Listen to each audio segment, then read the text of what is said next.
संघर्ष हा आमच्या जीव पाचीला पुंजलाय. आणि ज्या पद्धतीने संघर्षाची भूमिका आमच्या जीवनाशी जोडल्या गेली आहे ना, त्याची खरी मूर्तिवंत उदाहरण काल केज मध्ये दिसलं. केज मध्ये विलास घुलेच्या न्यायासाठी ज्या पद्धतीनं या टाकळीकरांनी आणि तिथल्या आजूबाजूच्या कार्यकर्त्यांनी ज्या पद्धतीची आंदोलनं केली आणि आंदोलन करत असताना या विलास घुलेच्या झालेल्या हत्या प्रकरणी गुन्हा दाखल करा म्हणून ज्या पद्धतीचा ठेया मांडून बसले, त्यानंतर ज्या पद्धतीच्या भूमिका मांडण्यात आल्या, खऱ्या अर्थानं या 4 दिवसापासून चाललेल्या या सगळ्या भूमिकांचं खऱ्या अर्थानं प्रशासनाने का लक्ष घेतलं नाही. आणि वास्तविक स्वरूपात जर अशा पद्धतीच्या यंत्रणा जोपर्यंत या गोष्टीमध्ये ऍक्टिव्हेट होत नाहीत, जोपर्यंत वरून कुणाचा फोन येत नाही, तर मग प्रशासन याच्यावर कारवाई करायला का तयार होत नाही. का सर्वसामान्य माणसाच्या जीवनाला फक्त एक तुटपुंज्या परिस्थितीमध्ये फक्त एक जनता ही या लोकशाहीची राजा म्हणून आम्ही फक्त नावाला स्थापित केलंय. आणि वास्तविक स्वरूपात जेव्हा अन्याय आणि अत्याचार होतात त्याची कैफियत मांडण्यासाठी सुद्धा यांना यश. राजकीय यंत्रणेचे फोन आल्यानंतर, स्वतः गृहमंत्र्यांनी फोन केल्यानंतर या प्रकरणामध्ये पूर्वनी जबाब नोंदवला जातो. खऱ्या अर्थानं किती विटंबना आहे सर्वसामान्य माणसाची. आणि प्रशासन व्यवस्था कशा पद्धतीने कठपुतलीसारखी झुलते याचं प्रत्यक्ष उदाहरण काल केजमध्ये मिळालं. खऱ्या अर्थानं ज्या लोकांसाठी आणि लोकांच्या माध्यमातून जी यंत्रणा चालवली जाते आणि त्यालाच आम्ही लोकशाही असं म्हणतो, खऱ्या अर्थानं ती लोकशाही कशा पद्धतीने खुंटीला टांगली आहे ना, त्याचं प्रत्यक्ष उदाहरण काल मिळालं. आणि वास्तविक स्वरूपात या सगळ्या प्रकरणात कशा पद्धतीने सावळा गोंधळ घालून कुणाला वाचवायचं होतं आणि कुणाला खऱ्या अर्थानं या सगळ्या प्रक्रियेतून बाजूला करायचं होतं, हीच प्रक्रिया कळायला तयार नाहीये.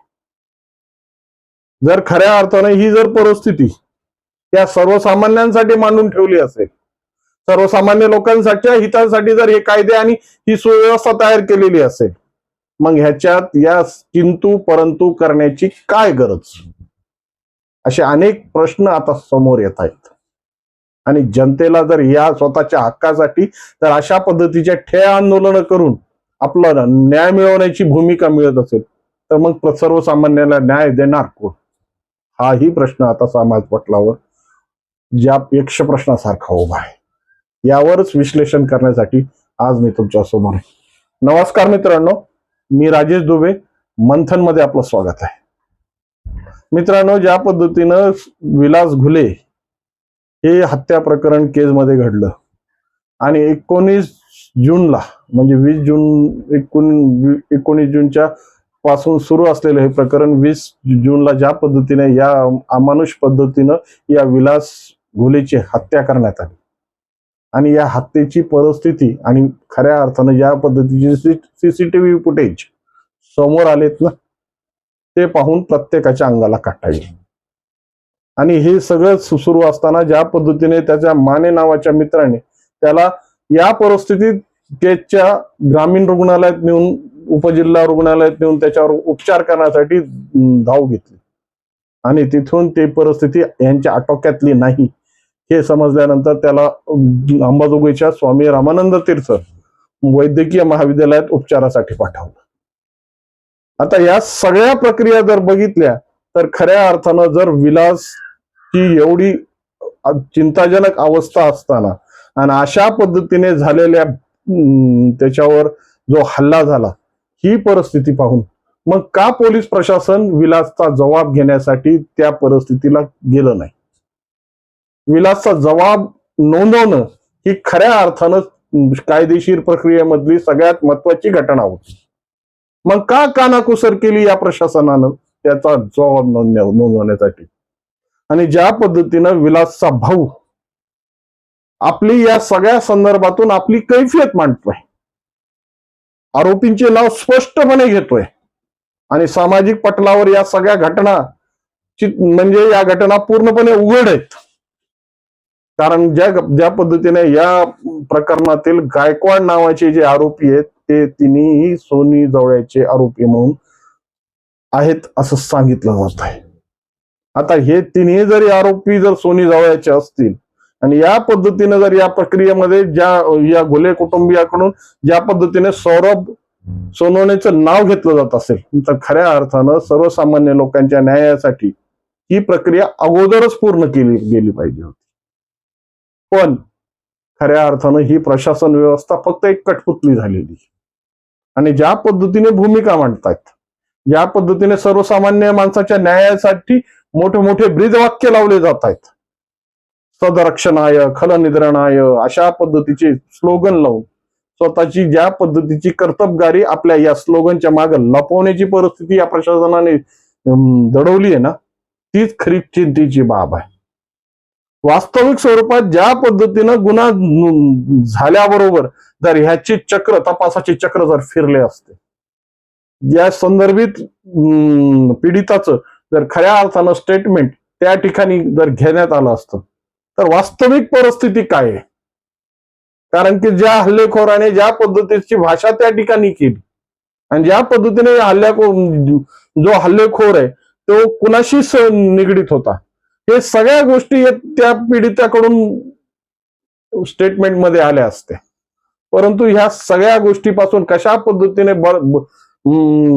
परिस्थिती बाजूला न्यायची आणि जेव्हा मग या सगळ्या गोष्टी आपल्यावर अनावर झाल्या, जेव्हा राजकीय परिस्थिती यावर बोलू लागली, विधान भवनात जेव्हा मुद्दे गाजू लागले, तेव्हा मग SP येऊन या सगळ्या गोष्टीवर पोतारा फिरवण्याचं काम करतात.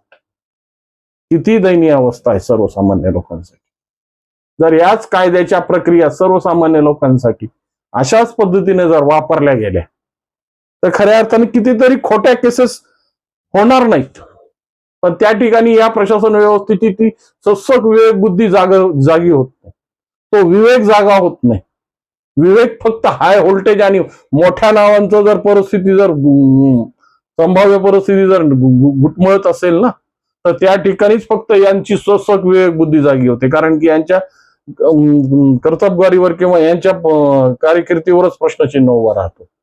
मग अशा पद्धतीची भीती आणि अशा पद्धतीचे पोतारे फिरवणारीचे काम हे प्रशासन किती दिवस करणार आणि कशा त्यांना या सगळ्या सिस्टीम ज्या आम्ही अनुकारल्या आहेत ना, आम्ही ज्या स्वीकारल्या आहेत ना, त्या कशासाठी आहेत आणि ह्याच्या जेव्हा ट्रेनिंग देतात त्याच्या शब्दा कशासाठी दिल्या जातात याची थोडी तरी स्मरण त्यांनी याच्या मनात ठेवलं पाहिजे.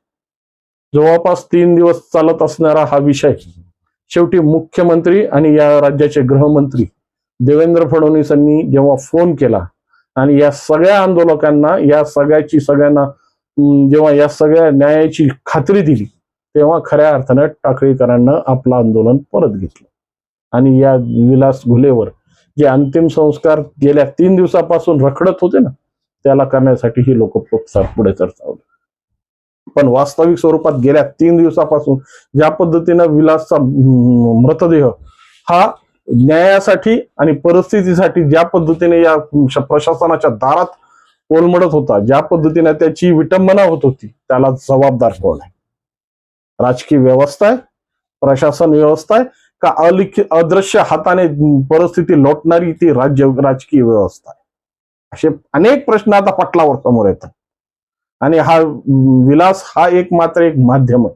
पण असे कितीतरी निरापराध लोकांना, ज्या पद्धतीने पीडित लोकांना जेव्हा त्यांच्यावर वेळ येते तेव्हा या कायद्याची सचोटी चालताना खूप मोठी दयनीय अवस्था निर्माण करून ठेवलेली आहे. शेवटी ही अवस्था आणि ही व्यवस्था कोणासाठी आहे? या राजकीय वरदहस्तांसाठी या सगळ्या परिस्थितीमध्ये ज्या पद्धतीनं आपली कैफियत मांडून आपल्या वजनदार हाताने आपली वजन सारणाऱ्या लोकांसाठी, या सगळ्यांचा आता खऱ्या अर्थानं या सर्वसामान्य लोकांनी ध्यास घेतला पाहिजे. कारण की जेव्हा आम्ही झोपतो, जेव्हा आम्ही अदृश्य पद्धतीनं आमचं काम करतो, तेव्हा खऱ्या अर्थानं अशा विटंबना आमच्या सोबत होतात. आज खऱ्या अर्थानं ज्या पद्धतीने सर्वसामान्य माणसाचा आवाज ऐकताना ही प्रशासन व्यवस्था बहिरी होऊन जाते, जेव्हा सर्वसामान्यासाठी काही बोलायचंय त्यासाठी त्यावेळेस ही मुकी होऊन जाते आणि जेव्हा विचार करायचा आहे सर्वसामान्याला तेव्हा ती बधीर होऊन जाते. या बहिऱ्या, मुक्या आणि बधीर प्रशासन व्यवस्थेला जर खऱ्या अर्थानं सर्वसामान्य लोकांच्या कर्तव्यासाठी जर नियुक्त केलं नसेल तर खऱ्या अर्थाने या मोठमोठ्या लोकांच्या घरी यांना चाकरी करण्यासाठी, खऱ्या अर्थाने यांना पाणी भरण्यासाठी यांची नियुक्त्या झाल्या पाहिजे. कारण की यांचा वसा सर्वसामान्य नाहीच आहे. सर्वसामान्य माणूस यांचा केंद्रबिंदू नाहीच आहे. यांची सगळी केंद्रबिंदू आहे ती व्यवस्था. मग ती व्यवस्था कोणाचीही असो, फक्त हे व्यवस्थेसाठी झुलणारे लोक आहेत. जोपर्यंत बापाचा फोन येत नाही तोपर्यंत यांना कोणत्याही पद्धतीची कारवाई करायची इच्छा होत नाही. मग या सगळ्या गोष्टीसाठी लोकशाही तुम्ही कोणत्या परिस्थितीला नेऊन ठेवली, आणि ज्या पद्धतीने या विलासचं प्रकरण केजमध्ये घडून ज्या परिस्थितीने विलासवर अन्याय झालेला हा विषय, जेव्हा मुख्यमंत्र्याच्या फोनवर जर हे प्रकरण खऱ्या अर्थानं जर सुटत असेल, हे आंदोलन माघारी घेत असते, तर मुख्यमंत्री तरी किती किती विषयामध्ये आता फोन लावणार आहे, आणि कुठे कुठे या आंदोलनाच्या भूमिका या मुख्यमंत्री हाताळणार आहे. वास्तविक परिस्थितीत हीच परिस्थिती या प्रशासन व्यवस्थेने ओळखली पाहिजे. आणि ज्या परिस्थितीत या सगळ्या गोष्टी अडकल्यात, ज्या विषयासाठी या सगळ्या गोष्टी करण्यात आल्यात, त्यांना न्याय हा कशा पद्धतीने देता आला पाहिजे याची विचार संकल्पना त्यांच्या डोक्यात पाहिजे. हे काय न्यायाधीश म्हणून बसलेले नाही, किंवा ह्यांच्यासमोर न्यायाच्या भूमिका ज्या पद्धतीच्या मांडल्या जातील त्यानंतरच या प्रक्रियेमध्ये, परंतु खऱ्या अर्थानं जी एक पीडित कुटुंबीय या संदर्भात विवेचना करत आहे, पीडित कुटुंब यावर आवाज उठवत आहे, परंतु या भैऱ्या शासनाला मात्र या सगळ्या गोष्टीमध्ये न ऐकण्याची जी भूमिका घेऊन बसलेली ही प्रशासन व्यवस्था आहे ना, खऱ्या अर्थानं यांची सत्सक विवेक बुद्धी जागी केली पाहिजे. आता मुख्यमंत्री साहेब, तुमच्याच हातात हे विभाग आहे, आणि तुमच्या हातात असलेल्या या विभागामध्ये खऱ्या अर्थानं जर सर्वसामान्यासाठी सुचारिता जर आणण्याची जर तुमच्या मनस्थिती असेल, तर अशी प्रकरण पुन्हा या पटलावर येऊ देऊ नका, की जेणेकेने या लोकांना न्यायासाठी चौकात बसून आपल्या आंदोलनाची परिस्थिती मांडावी लागेल. सर्वसामान्य माणसाला या पद्धतीनं खऱ्या आपल्या न्यायासाठी भांडावं लागेल, आणि यासाठी जर अशाच पद्धतीने जर भांडण्याची वेळ येत असेल तर ह्यालाच लोकशाही म्हणावं का, हा प्रश्न तुमच्या मनात तयार होतोय का? याच प्रश्नावर खऱ्या अर्थानं अधोरेखित करण्यासाठी हा व्हिडिओ केलाय. या संदर्भात तुमच्या मनात काही शिजत असेल 100% कॉमेंटच्या माध्यमातून कळवा, आणि व्हिडिओ आवडला असेल तर लाईक, शेअर आणि सबस्क्राईब करायला विसरू नका. नमस्कार.